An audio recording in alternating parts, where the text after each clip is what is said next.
ಕೃತಕ ಬುದ್ಧಿಮತ್ತೆ ಇದು ಪ್ರತಿಯೊಂದು ಉದ್ಯಮದಲ್ಲೂ ಕೂಡ ಬದಲಾಗ್ತಾ ಇದೆ ಸರ್. ಈಗ ಪ್ರತಿಯೊಬ್ಬ ವಿದ್ಯಾರ್ಥಿ ಅಂದರೆ SSLC ಆಗಿರ್ಬೋದು, PUC ಆಗಿರ್ಬೋದು, ಕಲಾ ವಿಭಾಗ, ವಾಣಿಜ್ಯ ವಿಭಾಗ, ವಿಜ್ಞಾನ ವಿಭಾಗ, ಎಂಜಿನಿಯರಿಂಗ್ ಇದು ಓದಿದ್ರೂ ಕೂಡ ಈ AI ಅನ್ನುವಂಥದ್ದನ್ನು ನಾವು ಕಲಿಲೇಬೇಕಾ? ಯಾಕೆ ಕಲಿಬೇಕು? ನನ್ನ ಮೊದಲನೇ ಪ್ರಶ್ನೆಗೆ ಉತ್ತರ ಇತ್ತಲ್ಲ, ಉತ್ತರ ಏನು ಕೊಟ್ಟೆ? ಮಗು ಹುಟ್ಟಿದಾಗಿಂದ ಕಲಿಬೇಕೀಗ. ಓಕೆ.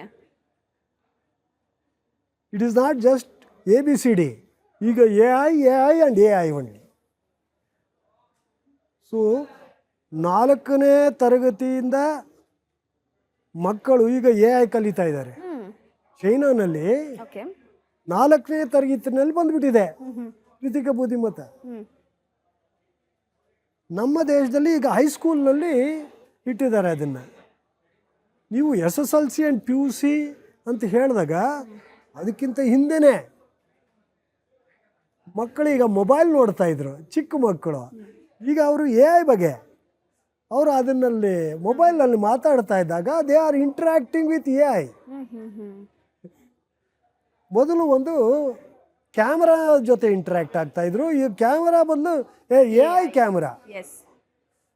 ಪರ್ಸೀವಿಂಗ್ ಅಂದರೆ AI ತನ್ನ ಕ್ಯಾಮರಾಯಿಂದ, ತನ್ನ ಸೆನ್ಸಾರಿಂದ, ತನ್ನ ಮೈಕ್ರೋಫೋನಿಂದ ಏನು ನಾವು ಪರ್ಸೀವಿಂಗ್ ಅಂತೀವಿ ಅದು ಚಿಕ್ಕ ಮಗುಗೂ ಸಿಗ್ತಾ ಇದೆ. ಈಗ ತಾಯಂದ್ರೆ ಅದಕ್ಕೆ ಕೊಡ್ತಾ ಇದ್ದಾರೆ. ತಾಯಂದ್ರೆ ಗೊತ್ತಿಲ್ಲ ಅವರು AI ಕಲಿಸ್ತಾ ಇದ್ದಾರೆ ಮಗುಗೆ ಅಂತ, ಆದರೆ ಕಲಿಸ್ತಾ ಇದ್ದಾರೆ. ಸೊ ಇದು SSLC, PUC, ಇಂಜಿನಿಯರಿಂಗ್, ಮೆಡಿಕಲ್ ಅವರು ಇದಿಲ್ಲ.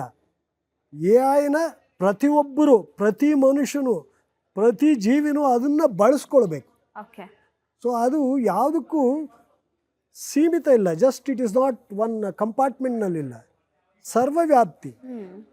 ದೇವ್ರು ಹೆಂಗಿದ್ದಾನೆ ನಮ್ಮ ಕಣ್ಣಲ್ಲಿ, ಕಣ್ಣು ಮುಂದೆ ಓಕೆ ದೇವ್ರಿದ್ದಾನೆ, ಎಲ್ಲ ಕಡೆಯೂ ಇದ್ದಾನೆ ಅಂತ ಹೇಳ್ತೀವಿ. AI ನಮ್ಮ ಅಕ್ಕಪಕ್ಕ ಎಲ್ಲ ನಮ್ಮ ಸನ್ನಿವೇಶದ ಎನ್ವಿರಾನ್ಮೆಂಟ್ ಏನು ಎಲ್ಲಿದೆ ಎಲ್ಲ AI ಎನ್ವಿರಾನ್ಮೆಂಟ್ನಲ್ಲಿ ನಾವು ನಮ್ಮ ಜೀವನ ಸಾಗಿಸ್ತಾ ಇದ್ದೀವಿ, ನಡೀತಾ ಇದೆ. ಸೊ SSLC, PUC ಮಾತ್ರ ಅಲ್ಲ, ಮಕ್ಕಳಿಂದ, ಶಿಶುವಿಂದ, 1 ವಯಸ್ಸು ಮಗುವಿಂದ ಅದು AIನಲ್ಲಿ ಬಳಕೆ ಮಾಡುತ್ತೆ. ಅದು AI ಉಪಯೋಗ ಆಗುತ್ತೆ. ಅಲ್ಲಿ ಮನೆ ಹೊರಗಡೆ, ಮನೆ ಒಳಗೆ ಎಲ್ಲರೂ AI ಕಲಿತಾರೆ. ಸೊ ಇದು ಜಸ್ಟ್ ಪಾಠಶಾಲೆದಲ್ಲಿ ಇಲ್ಲ ಸ್ಕೂಲ್ ಇಲ್ಲ, ಕಾಲೇಜ್ನಲ್ಲಿ ಕಲಿಯೋದಲ್ಲ. ಇದು ಎಲ್ಲ ಅವರ ಜೀವನದಲ್ಲಿ ಕಲಿಯೋ ವಿದ್ಯೆ. ಇದು ಅಕ್ಷರಗಳು ಹೆಂಗೆ ಕಲಿತೀವಿ ನಾವು, ಅದೇ ರೀತಿ ನಾವು AI ಕಲಿಬೇಕಾಗಿಯ ಒಂದು ಪರಿಸ್ಥಿತಿ ಈಗ ಬಂದಿದೆ. ಅದರ ಪ್ರಭಾವ ಭಾಳ ಗಂಭೀರವಾಗಿದೆ, ಭಾಳ ಆಳವಾಗಿದೆ ಈ civilization. So without AI there is no human civilization. Okay.